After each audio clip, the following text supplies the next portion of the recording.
Catraca Gospel, com o apresentador Emanuel Mendes.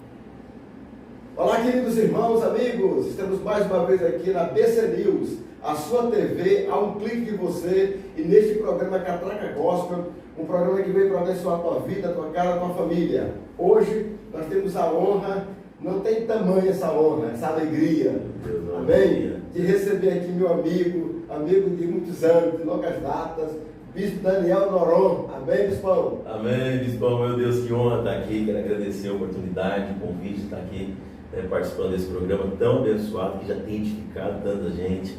Sempre estou assistindo ali os convidados que estão vindo, e hoje muito honrado participar como convidado desse programa tão abençoado. Maravilha. Bispo Daniel, bispo da Igreja Manancial, Centro Apostólico Manancial. Centro Apostólico Manancial, ali, cujo apóstolo é o nosso irmão, nosso amigo. Estava falando ainda há pouco dele aqui, do apóstolo Marco Antônio, apóstolo Davi, da família abençoada, uma família sacerdotal, né, bispo? São meus pais espirituais, meus mentores, né? Referência para mim. Sogrão, né? O negócio andou de uma forma tão linda que acabou, né? Eu fui ousado. Tem uma frase muito, né, de um sábio, né, do Emanuel, diz assim, ele falou assim, ela não orou, né? Você orou e ela não vigiou. Né? Então assim, foi isso que aconteceu, né? Que maravilha, Bispão.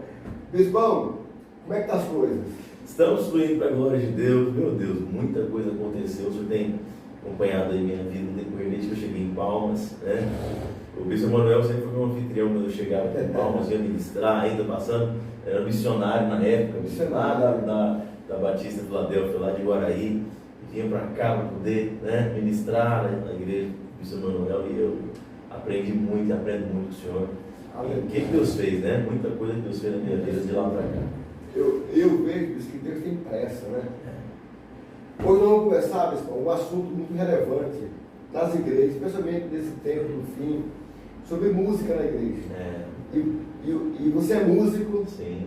É músico, adorador, tem CD, tem muitas músicas do Daniel, né? Sim. Qual a música que tu compôs, que tu mais gosta de cantar? Rapaz, assim, às vezes você faz a música, né? E aí você fica com ela na cabeça que você mais gosta, mas de repente você faz outra, já né? Vai mudando, esse ranking muda, né? Mas a que vem na minha cabeça agora, não sei se é porque a gente está junto aqui, foi uma das músicas que me marcaram muito, que a gente até gravou com o Ministério Ver a Glória, que é o Oceano de Graça. Oceano de Graça. O Oceano de Graça. Então no finalzinho tu vai dar uma palhinha pra gente que é o Vamos então, o Oceano de Graça. Amém. Bispão, tem um versículo na Bíblia, uma história, né, que quando Saul estava meio afetado pelo espírito, né, a música acalmava Saul. E aí ele pediu para chamar alguém que tocasse, e um dos servos de Saul falou assim: tem Davi, filho de Jessé, ele toca muito bem e Deus é com ele. Sabe, eu não sou músico, mas eu gosto muito desse versículo. Sim, meu Deus. Qual a importância da técnica e da unção? Ou seja, toca muito bem e Deus é com o músico. Eu vejo que a técnica e a unção precisam andar juntas, né? Só técnica envaidece, né? E às vezes quando a pessoa fala só da unção, enfim, talvez você possa ter muita unção para uma infinidade de coisas, né? Às vezes não ser para o ministério de louvor, né? Para tocar, para cantar, porque, como o texto diz, o que se destaca em Davi, e inclusive gera autoridade no mundo espiritual através do dom dele, é o tocar e tocar bem. Então, quando não há, vamos colocar até mesmo nas ministrações, né? Nós percebemos, e várias vezes, nessa fase que nós estamos de implantação de igrejas, né? Eu me lembro que eu fui plantar a Manancial, ajudar na implantação da Manancial lá em Portugal, e lá, por exemplo, nós não tínhamos ninguém que tocava, né? Nem cantava, nem sabia. E na época o apóstolo me enviou para lá, prepara o ministério de louvor lá. E olha que interessante, cheguei lá, eu tinha uma semana para poder preparar o ministério. Lá em Portugal. Lá em Portugal, e nós tínhamos um baterista. Mas ninguém tinha experiência em tocar, ninguém tinha experiência em cantar. E o que o Espírito Santo colocou no meu coração foi: gere neles o sonho, o desejo. Então, nesse caso, por exemplo, precisava formar alguém do zero de uma forma sobrenatural. Transformar, então, o ministério de louvor, né? Eu me lembro de um caso especial de um menino, o Vitor, E eu falei assim, você tem vontade de tocar algo? Ah, tenho. Você já tocou? Nunca. O que você tem vontade de tocar? Ah, teclado. Você já triscou no teclado? Nunca. Eu falei, pronto. E uma palavra que marca muito o meu ministério, principalmente nesse quesito do tocar, é a 2 João 2,27, se não me engano, que fala que a unção que recebestes dele foi convosco. E não há necessidade que ninguém vos ensine coisa alguma, porque esta unção vos ensinará todas as coisas. Isso. Com 14 anos eu peguei esse texto e eu falei assim, eu quero aprender a tocar violão. Não sabia tocar. Não sabia tocar. Eu falei assim, Senhor, a tua palavra fala que a unção me ensina todas as coisas. Olha só o poder da unção. Então com essa unção eu quero aprender a técnica, né, de tocar, para tocar bem. E claro que vem um esforço, você pede para Deus, você busca a unção, e claro que tem que ter sacrifício, né? Eu comecei a pegar o violãozinho, comecei a ensaiar, comecei a buscar, e enfim, isso me marcou. E eu levei essa minha experiência para esse pessoal, para esses jovens lá de Portugal. Eu falei para eles, olha, eu não tinha condições de pagar professor, eu não tinha muita coisa, e eu pedi para o Espírito Santo que me ensinasse. Então hoje eu tenho uma semana aqui, mas assim, eu só tenho 3 encontros com vocês. Vocês vão ter que se formar no Ministério de Louvor em 3 dias, né? 3 encontros. E aí esse jovem específico, e vários outros também fizeram a mesma coisa, esse jovem específico, ele não tinha teclado, né? Eu também não assinou o teclado da igreja, mas enfim, não dava para ele poder tocar, levar para casa. E ele pegou, eu falei, eu não vou ensinar teoria, eu vou ensinar posições, né? Ensinei 4 notas para ele, que a gente faz hoje, o louvor de toda a igreja, 100 músicos aí, essas 4 notas. Eu ensinei para ele, eu coloquei para ele lá, ele desenhou no papel a posição dos dedos, ele engessou o dedo, né? Assim, tá. E eu falei, você vai treinar essas 4 notas, depois da manhã você vem para poder tocar. Só que você diz o seguinte, a técnica é essa, trava o dedo aqui, você vai fazer essas notas assim, assim, assim. Ele desenhou no papel as teclas do teclado e se esforçou. Tem que ter sacrifício. A unção estava sobre ele? Estava, mas sem sacrifício ele não teria alcançado o que alcançou. No nosso segundo encontro, ele tocou lá o Lá menor, Fá, Dó e Sol. Não sabia o que era nota, não sabia o que era cifra, ele simplesmente soube fazer a posição que eu passei para ele e ficou doendo os dedos de treinar com o papel na folha Chamex. Ele fazia lá para poder, no nosso próximo encontro, tocar. E ali ele foi e fez as 4 notas e nós fomos lá, fui ensinar tempo para eles. Naquele segundo encontro ele já tocou umas 10 músicas. Olha que tudo 4 notas, né? Foi assim que eu aprendi. E isso motivou muito o ministério e as pessoas pensaram, não, eu quero aprender a cantar, então reuni o pessoal. Em 3 encontros nós montamos um ministério de louvor de forma sobrenatural, é claro, com limitações, né? Sim. Mas depois desse encontro eles se desenvolveram, se formaram no ministério de louvor, passou a ser chamado meses, passou a ser chamado em outros ministérios, né, em outras igrejas para tocar. Olha que maravilha. Então, não existe, dentro do nosso campo espiritual, ministerial, não podemos trabalhar só com técnica, e para o ministério de louvor, né, e para usar nem só com a chamada unção, porque precisa casar, a unção capacita. Sim. Então se a pessoa fala, eu foco só na unção, não preciso saber tocar, precisa sim, porque a unção ela vem, ela capacita e ela ensina todas as coisas. Por que a unção tem essa capacidade de nos ensinar? Justamente porque o reino de Deus exige excelência em tudo que nós fazemos. Olha que maravilha. Então você que é músico na igreja aí, que está assistindo, pega essa chave aí do Bispo Daniel. Técnica e unção. Tem que andar junto. Tem que andar junto.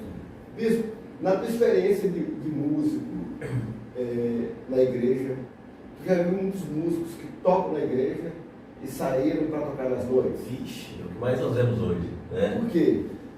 Bom, acredito que a necessidade de falar mais alto. Sim. Né? E não cabe a mim julgar, não cabe a nós julgarmos, porque é uma linha muito tênue. Cada um sabe onde o calo aperta. Né? Então, é algo muito delicado que eu decidi, mesmo passando necessidade de Goiânia, não seguir esse caminho. Sei. O que nós temos que levar em consideração? Né? Acho que a gente tem que trazer sempre o contexto bíblico. Não vamos entrar no mérito, é pecado, não é pecado. Porque o Senhor é quem sonda os corações. Né? Tem gente que não toca no mundo e está pecando em cima do altar do mesmo jeito. Isso. Mas eu vou entrar na questão de que quando o Senhor Deus ele separa pessoas para um propósito, ele faz algumas exigências. Certo? Então o que determina se é pecado ou não pecado? Tais atos. Não estou falando daquilo que já é óbvio, né? Estou dizendo assim, dentro desse quesito, tocar música secular profissionalmente é pecado ou não é pecado? Eu, por experiência própria, digo, o pecado, ele está em você fugir do propósito ou não. Qual propósito você foi chamado? Você foi chamado para ser mais um, né? Em termos, enfim, não sou exclusivo do altar, né? Eu tenho minha vida profissional. Hoje é muito comum você ter pessoas que estão tocando, já tocavam no secular e vêm para a igreja. Eu tenho amigos que hoje, né, passam por essa situação e ainda tocam, mas chega um momento que o Espírito Santo fala: não quero mais você nesse ambiente, então eles abandonam tudo. Mas tem um tempo para todas as coisas, né? Mas quando nós vemos que Deus ele separa, por exemplo, desde antes do ventre, separa João Batista, o anjo aparece lá, os pais de João, né, e falam para ele qual o propósito ele estava sendo chamado. Então ele é alguém que vai preparar o caminho para o Messias, né, o Salvador. E ele faz algumas exigências.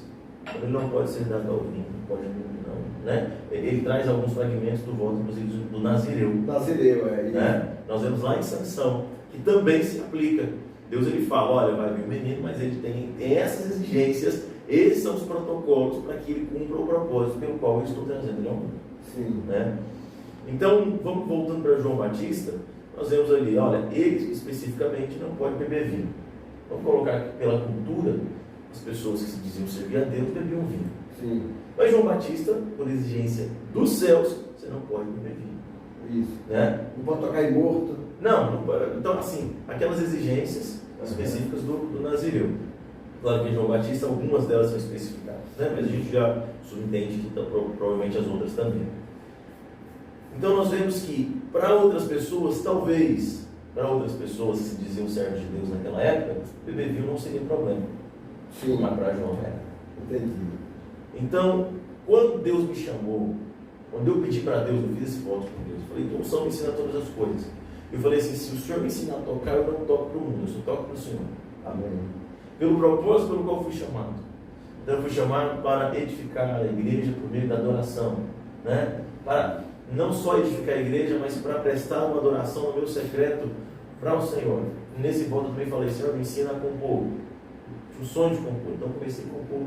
Deus me deu, Deus realizou. Então, quando vieram oportunidades em meio à minha necessidade, passando necessidade financeira, sem ter o que em casa, para tocar no mundo, era uma baita de uma oportunidade. Isso. Mas o que determinou se seria errado para mim ou não, foi o propósito pelo qual fui chamado. Então, se eu fui chamado para o altar, independente das necessidades, eu não posso abrir concessões. Amém. Nós vemos Ananias, Misael e Azarias, né? Chamados até então de Sadraque, Mesaque e Abednego. Poxa, a necessidade era o quê? A vida. Você entende?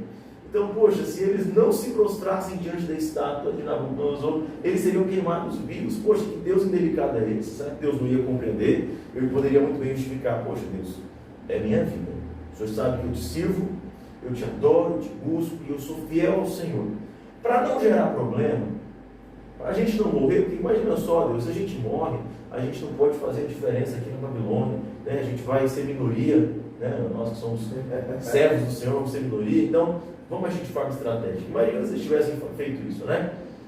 Vamos fingir que a gente está adorando. Sim. Vamos colocar essa mentalidade, que é a mentalidade muito cristã hoje. Vamos só fingir que a gente está adorando, a gente vai lá, se prostra, e quando a gente se prostra, Deus, a gente vai adorar o Senhor, não é a estátua. Né? Imagina se eles fazem isso. Né? Poderia, é um jeitinho, chamado jeitinho brasileiro, Jeitinho, né? Mas não, eles não negociaram os princípios espirituais. Peraí, não. Nabucodonosor, como eles já eram funcionários públicos, né? Já tinham uma certa simpatia ali com o rei. Ele chega lá e fala: não, vou dar mais uma oportunidade para vocês. Eu vou né, parafrasear aqui a fala de Nabucodonosor. Vamos ver o seguinte: vocês são pessoas muito queridas aqui do governo, e o protocolo, né, só para não gerar problema, se prostra, né? Se prostra, se você é modelo aqui no governo, depois vocês ficam à vontade, servem ao Deus de vocês. Um olha para o outro e fala assim: olha, se o meu Deus quiser me livrar da fornalha, ele livra. Se ele não quiser me livrar da fornalha, ele me mata. Mas eu não negocio princípios espirituais, em outras palavras. E eles foram para a fornalha. Então, Bispo Emanuel, nós precisamos entender que respeitar quem ainda não tem essa maturidade para dizer, poxa, eu tenho filho para criar, eu tenho esposa, eu preciso trabalhar, é respeitar. E respeitar de verdade, não é julgar e falar assim, pô, você vai para o inferno por causa disso. Não, Deus tem um propósito com cada um, existe um amadurecimento, né, espiritual com o tempo. Mas eu particularmente entendo que se eu sou chamado para um propósito, eu sigo aquele propósito, puxe a vida. Verdade. Entende? Interessante. Então são princípios espirituais. E eu passei por isso. Eu acho que até parecia indelicado para algumas pessoas, mas eu estava passando literalmente necessidade de comida. Eu não posso dizer que eu passei fome, porque tinha um arroz da cesta básica e o sal. Né? Tinha lá, então, um dos pratos preferidos que eu passei até na época era fazer o arroz, né, à noite, na janta, deixar sobrar um pouquinho, fritar o arroz com o almoço do dia seguinte. Estava bem. Só que até quando o arroz acabou, aí veio uma grande oportunidade. Eu estava trabalhando no meio de um povo muito famoso, do meio secular, sertanejo, lá em Goiânia, e vi empresários muito prósperos ali que poderiam investir em mim, só que não investiram em mim para o gospel, né? Então tinha oportunidade de poder tocar no secular, mas eu tinha um voto, eu tenho um voto. Eu não poderia negociar esses princípios espirituais. Então vale a pena ser fiel. Vale a pena ser fiel. Bispo, com o contato, o pastoreio, o chamado que tu tens para a música, tu acha que o músico ele zela? Porque às vezes eu percebo que o músico ele é muito julgado nas igrejas, não é? Especialmente o baterista. Diz que baterista não é crente, mas só fala, né? Mas baterista é um de Deus. Meus amigos bateristas aí realmente, né? Eles sabem da fama. Aqui nós temos uns bateristas abençoados, glória a Deus.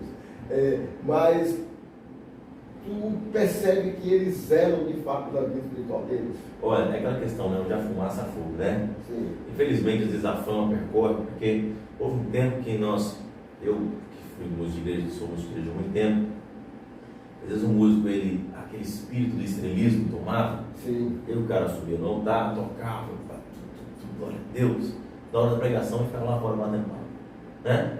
Isso antigamente, já havia isso. Via-se Já havia muito isso, né? Então o cara, talvez ele achava ali que ele já era o cara, já tinha feito o trabalho dele, vamos lá fora tomar uma água, aí não voltava da água, conversando, e aí as irmãzinhas passando, então, né? Alguma coisa fez com que essa fama pegasse, né? No baterista e outra coisa. Mas por quê? O dom, ele traz consigo muito elogio, né? Então, às vezes, quando a pessoa é muito elogiada, é bom o elogio, claro. Isso. Mas uma crítica às vezes é muito mais construtiva do que um elogio. Sim. Né? Dá honra quem tem honra. Mas toda zona de conforto te faz baixar a guarda. Então eu percebo que nesse meio, principalmente musical, dentro da própria igreja, há um grande ataque à vaidade das pessoas que fazem parte do ministério de louvor. E quando isso exala, né, nós percebemos que o inimigo é esse oportunismo.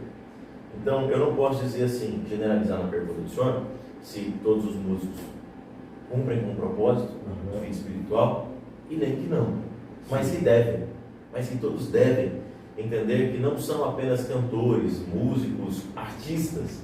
Há uma grande diferença do artista, não negligenciando que há uma arte por trás disso, né, mas do próprio ministro. Sim. E quando eu falo de ministro, eu não estou falando apenas do vocal. Eu estou falando que o baterista é um ministro, precisa ter esse entendimento. Ele é um ministro. O guitarrista é um ministro, o baixista é um ministro. Todos que compõem o altar são ministros, porque eles estão ministrando algo a partir do dom, a partir do talento. E a música, ela prepara todo o ambiente. Tenta assistir um filme sem música. Não dá. Não dá, né? Fica um negócio sem graça. Então Deus é muito criativo, Ele criou a música para a gente, assim, como se fosse um prelúdio, né? Poxa, um louvor bem tocado, né? Faz diferença.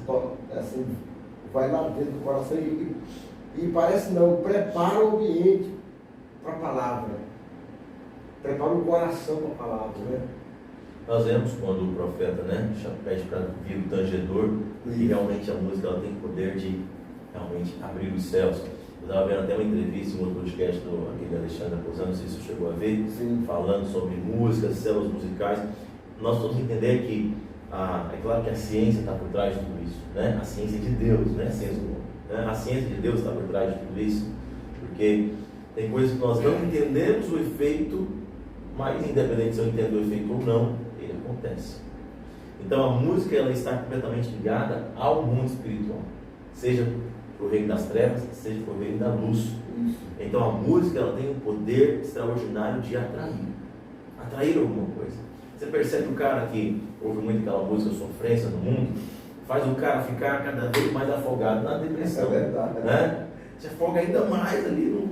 Então assim, é extremamente importante que nós venhamos entender o propósito da música, o propósito principalmente do louvor e da adoração, e os efeitos do louvor e da adoração. Até porque, às vezes a gente vai muito nessa disputa da música secular para a música gospel. Eu acho que o problema não é só isso, não. Porque tem muita música cristã, muita música que se diz gospel, que está fugindo de princípios. Concordo. Né? Muita letra que não tem nada a ver com a palavra. Que não tem nada a ver com a palavra. Porque, talvez, olha só, eu falo, eu alerto a igreja para algo que nós precisamos abrir os nossos olhos, porque em cada reino, em cada esfera social existe um principado, né? No reino religião, nós sabemos que é Beelzebul que trabalha para destruir a igreja. Só que, você sabe qual é a maior estratégia de Beelzebul? Todo o seu principado, né? Todos os demônios que trabalham na religiosidade, é se adequar às nossas estratégias.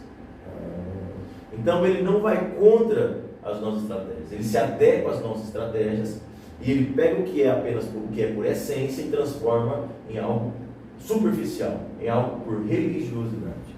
Por isso que é o príncipe da religiosidade. Por exemplo, qual é um dos maiores pilares da vida cristã? A oração. Não existe vida cristã sem oração. Aí nós vemos lá atrás que a oração ela passou a entrar em um ritual onde se formou as rezas, né? Chamada reza, uma oração religiosa, não é uma oração reza mesmo. Foi a forma como Beelzebul adequou um pilar, um princípio espiritual poderoso dentro dos seus padrões. Verdade. Então ele tira o propósito. Ele pega a estratégia e fala: sua estratégia é orar? Pode orar, você vai orar do meu jeito. Da mesma forma, estratégias, vamos colocar, né, de governo, vamos colocar estratégias como a estratégia de crescimento, né, a visão celular, por exemplo, que é uma bênção, né? Mas nós sabemos que houveram alguns problemas lá atrás, porque entraram coisas que não faziam parte desse propósito. Verdade. Mas por quê? Porque o príncipe da religiosidade, ele não vai contra as estratégias, ele se adequa a elas, e ele rouba a essência. A essência, para roubar a essência. E na adoração, que é o nosso assunto principal aqui, a mesma coisa. Então, por exemplo, o que é adoração? Adoração não é o que eu ofereço ao Senhor, eu prestar culto ao Senhor, independente da música. De repente, a adoração se transforma em um gênero musical, até então, nada contra, né? Agora, o negócio também pesado, worship, né? Bacana, a gente canta muitas músicas que se dão esse nome, né? Entraram dentro desse gênero. Então, só que o negócio era natural. O negócio antigamente, você estava aqui fluindo, depois a palavra, de repente vinha aquela adoração espontânea, veio um negócio que realmente você sabe que é pelo Espírito, mas de repente quiseram aprender como fazer a adoração espontânea. Sim, entendi. É algo que, como nós falamos no início, a unção ensina, mas de repente começaram a querer ensinar além da unção. Exatamente. A técnica não pode ensinar aquilo que é a unção que ensina. Olha que interessante. Entende?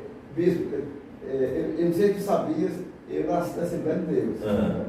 E eu lembro, cara, eu era bem jovem, com 16 anos, e aí a gente estava num culto com a harpa cristã, aquela harpa, né? Sim. Que eu gosto muito da harpa. Eu também, eu gosto. E aí... Eu fazia aquelas campanhas sem dar, a madrugada toda. Aí quando eu não sabia ouvir, nunca tinha ouvido, né? Eu ficava inventando a melodia para poder seguir sempre. E aí eu lembro como hoje, a gente estava cantando, começou o culto, né? E aí cantou um hino. Eu não lembro o número do hino, mas eu lembro a letra, que era Jesus, preciso mais de ti, alguma coisa assim. E aí foi 7 da noite, foi terminar 1 da manhã. Naquela música. Só naquela música. Não teve pregação, não teve nada. Foi só. A ação do Espírito Santo, né? Não, sem violão, só numa voz rouca. e de repente Deus veio, meu amigo, numa música, porque eu vejo que Deus está procurando de corações que queimam pela presença dele. Exatamente. É a essência. A essência. A essência faz total diferença. Né? Por isso que Jesus falou, olha, vai ter um momento que nem nesse monte, nem outros vão me adorar, mas adorarão ao Pai em espírito e em verdade. É justamente isso. O que Beelzebub faz? Ele rouba o espírito. Entende? Se torna algo apenas técnico.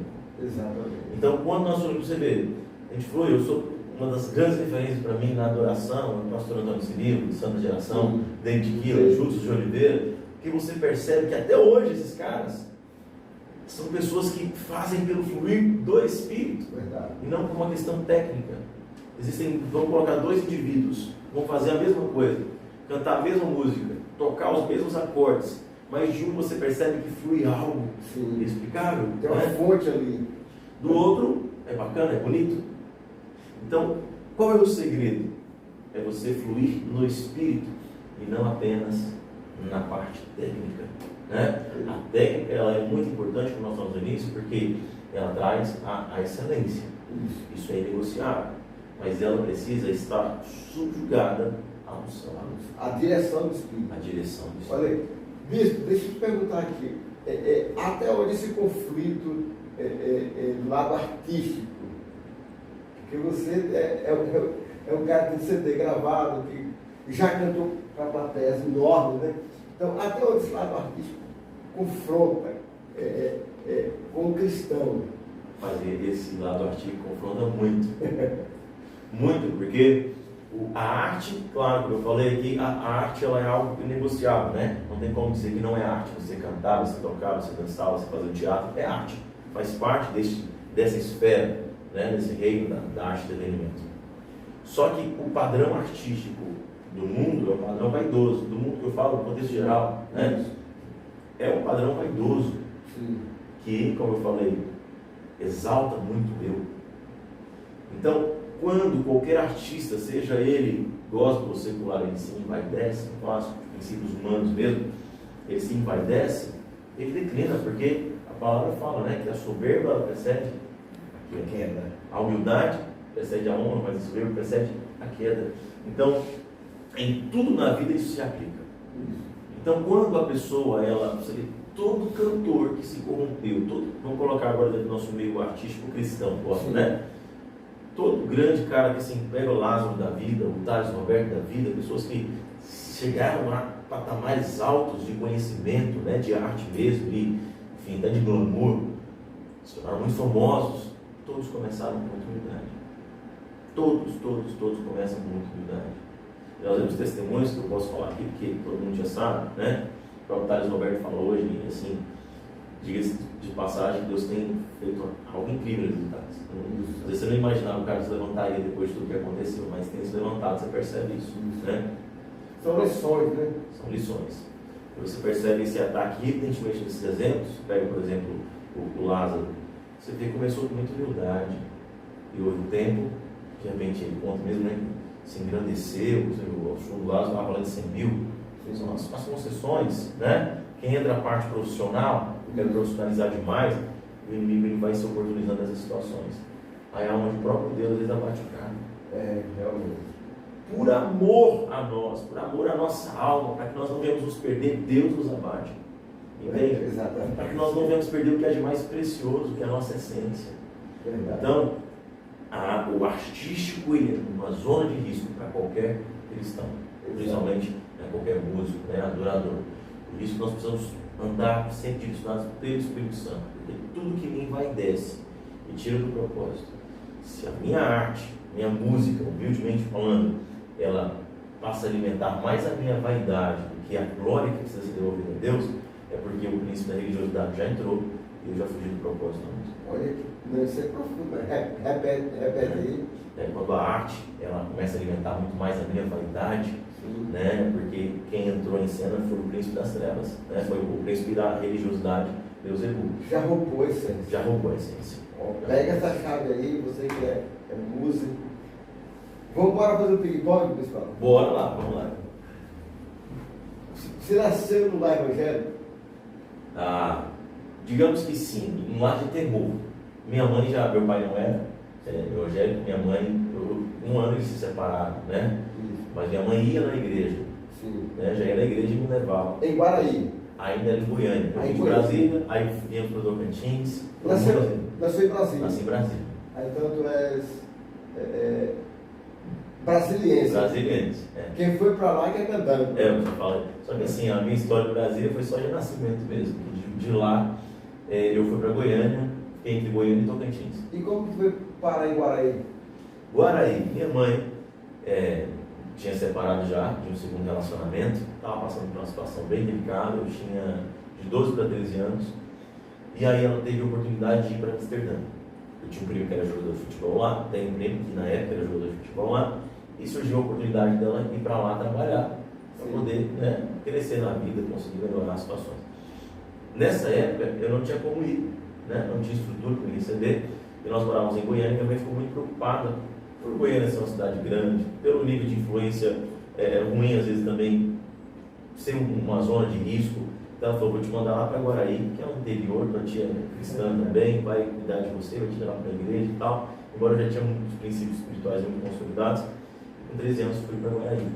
E lá muita coisa acontece, porque em Guaraí eu me converto de verdade. Glória. Eu me converto de verdade porque, claro que eu já era muito temor de Deus, né, também. Com 11 anos eu já era obreiro de uma igreja, já 11 anos de idade. Mas eu tive um encontro, uma experiência pessoal com Deus. Porque às vezes, principalmente pessoas que caminham num lar evangélico desde criança, Sim. andam pela experiência dos pais. Né? Mas quando eu saí do berço, saí do ninho, digamos assim, eu passei a buscar a minha experiência pessoal com o Senhor. E quando eu tive a minha experiência pessoal com o Senhor, eu falo, quando eu realmente me converti. Glória a Deus. Faz quanto tempo que você entrou no centro pastoral para cuidar de gente? Rapaz, agora eu vou ter que fazer cálculo aqui. Enquanto missionário, a gente já liderava o ministério, né, e tudo mais. Acho que foi em 2016 que eu fui comissionado a pastor. Como foi a tua conexão com a Manancial? Manancial, nessas idas e vindas de Palmas, de Goiânia para cá. Na verdade, quando eu estava em Guaraí, acho que é importante isso aqui ressaltar, estava em Guaraí, eu tinha um sonho de ir para Angola. Fui ordenado missionário lá, né? E aí eu falei, quero ir para Angola. Um dia Deus me deu uma palavra sobre Palmas. Deus falou sobre Palmas ser um centro de avivamento para o Brasil. E eu nunca tinha ouvido isso de ninguém. Sei que Deus falou para muita gente isso. Sim. Mas eu nunca tinha ouvido Deus falando sobre Palmas, eu fiquei impactado com aquilo e guardei no meu coração. Aí vem um amigo aqui, vai lá para Brasília, para a Conferência das Nações. Tem um americano chamado James Book que está ministrando. Sim. E ele fala que Deus deu um nome de uma cidade para ele. E não tinha ninguém de Palmas lá. E ele fala sobre Palmas. E aí o pessoal aplaude, né? Só que não tinha ninguém que representasse a cidade, o evento não tinha nada a ver com Palmas. E aí quando os meninos de Guaraí chegaram e falaram para mim que Deus tinha usado um cara dos Estados Unidos para falar a mesma coisa que tinha falado comigo, meu coração incendiou. Eu falei, não vou mais para Angola, vou para Palmas. Minha mãe voltou de Amsterdã para me buscar para ir para a Europa.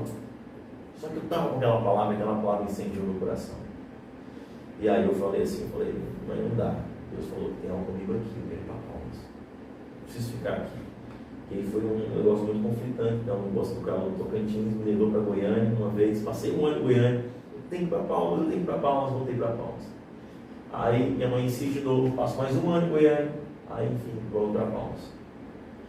Nessas vindas eu comecei a passar por muita necessidade. Porque se eu falasse para minha família que eu estava passando por dificuldade aqui, claro que minha tia me levar para Guaraí, minha mãe me levar para Goiânia, passar na cidade passa junto, né? Meu pai poderia querer me levar para Brasília. Então eu não podia dizer que eu estava passando por lutas. Sim. Então eu cheguei a passar por coisas muito difíceis. Né? E deixo bem claro, não é porque minha família não me ajudava, mas porque eu não podia dizer que eu estava passando por aquilo. E por trás de um propósito, né? Porque meu coração se incendiou para estar aqui e buscar o propósito dessa cidade. Aí, meu tio, eu estou passando, sempre passava na frente da Manancial, e o pastor Júnior, que é um amigo já de adolescência, né? Júnior, conheço. Ele me convidou para ir. Ele falou que estava lá, e foi onde eu decidi ir para a Manancial. Conheci o apóstolo Marcos, fui para lá, na verdade, para participar do Instituto Wagner, de liderança, né? Participei do treinamento ali. E aí me apaixonei, Deus já tinha falado comigo sobre a igreja, e Deus falou que eu buscava uma paternidade espiritual. Quando eu vi o apóstolo Marcos Antônio, Deus falou, ele é teu pai espiritual, então mais uma confirmação poderosa. Olha que bênção. Então assim, Aí passei depois de um tempo a morar na igreja. O que acontece? O circo fechou. Eu falei, agora eu não vou ter que ir embora para Goiânia de novo. Eu tentei de tudo, estava morando na kitnet do meu primo alugou a kitnet. Eu falei, não tem como. Vou ter que ir embora. Aí eu não tinha mais para onde ir, cheguei na porta, falei, olha, Deus falou para mim que eu tinha que ficar aqui, mas eu não tenho que ficar. Eu tenho que ir embora. Aí ele falou, não, vem morar na igreja. Fui morar na igreja. E ali comecei a aprender muito com ele. E assim, Deus me levou justamente para morar na casa dele. Para o Samuel.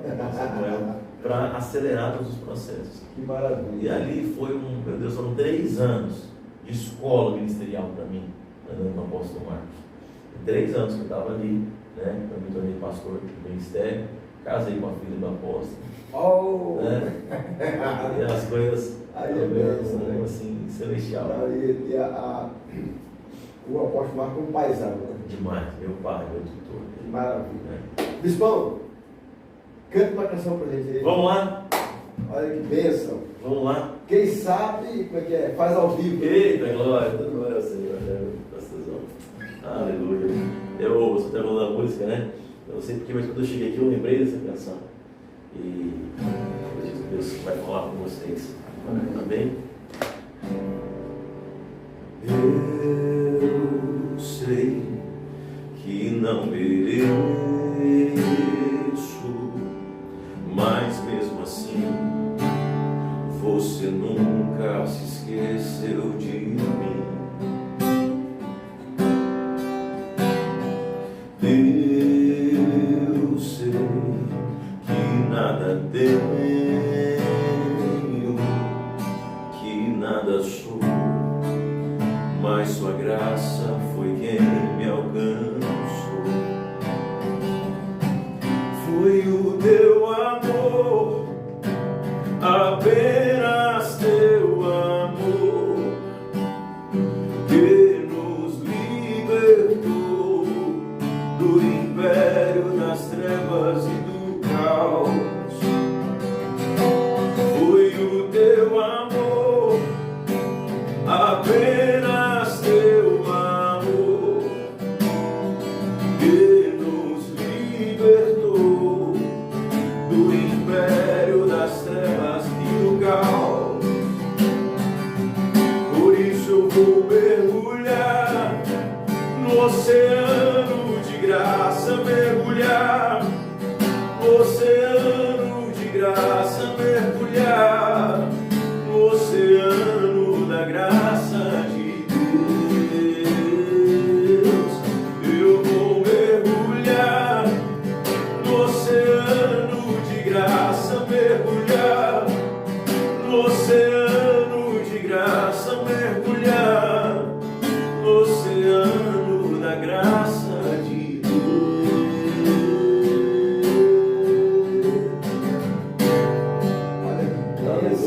Maravilha, Bispão. Aleluia. Maravilha, Bispão. Essa canção, eu estava cortando meu cabelo lá na barbearia.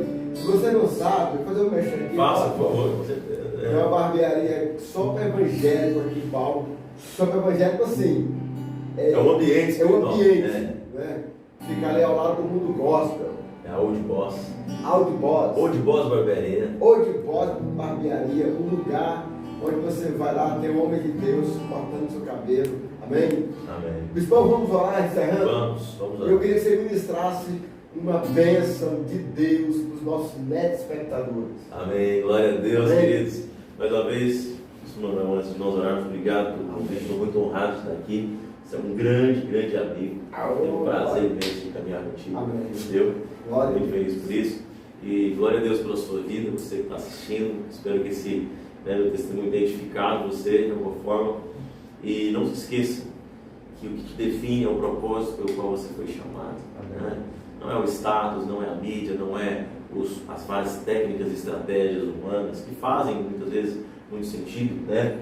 Mas que nada te tire do propósito pelo qual você foi chamado. Porque esse propósito determina se você deve seguir o caminho de um jeito ou de outro. Amém? Exatamente. Meu Pai, nessa hora nós te louvamos e te agradecemos por tudo que o Senhor é, por tudo que o Senhor tem feito e há de fazer em nossas vidas. Obrigado, Pai, pela vida de cada uma dessas pessoas que estão nos assistindo. Deus, que estão sendo edificadas por este programa. Deus, que nos edifica tanto, que nos abençoa tanto. Eu clamo ao Senhor, Pai, para que o Senhor venha trazer ao coração de cada um dos teus filhos e filhas, Deus, o propósito, a certeza do propósito pelo qual foram chamados, Deus. Porque, como eu disse, esse propósito é o que nos define. Eu peço ao Senhor, em nome de Jesus, que o Senhor venha trazer vida. Vida, Pai, a pessoas que talvez estão mortas espiritualmente, mortas ministerialmente, Pai, que desistiram dos seus chamados, que desistiram dos seus ministérios, Deus, que foram confundidas, Pai, por um espírito de religiosidade, Deus, por extremismo, Deus, e por tantas outras coisas que têm roubado o chamado e o propósito ministerial de tanta gente. Mas eu peço ao Senhor, Deus, que o Senhor nos devolva a essência, que o Senhor devolva a cada uma dessas pessoas a essência da adoração, porque eu tenho certeza, Pai, que há um propósito muito além da arte, muito além da beleza, Deus, mas um propósito de salvação e de edificação através da vida dessa pessoa, em nome de Jesus. Amém. Amém. Que Deus te abençoe. Em nome Até de a próxima Jesus. semana. Amém, bispo? Amém. Deus te abençoe poderosamente. Amém. Um abraço.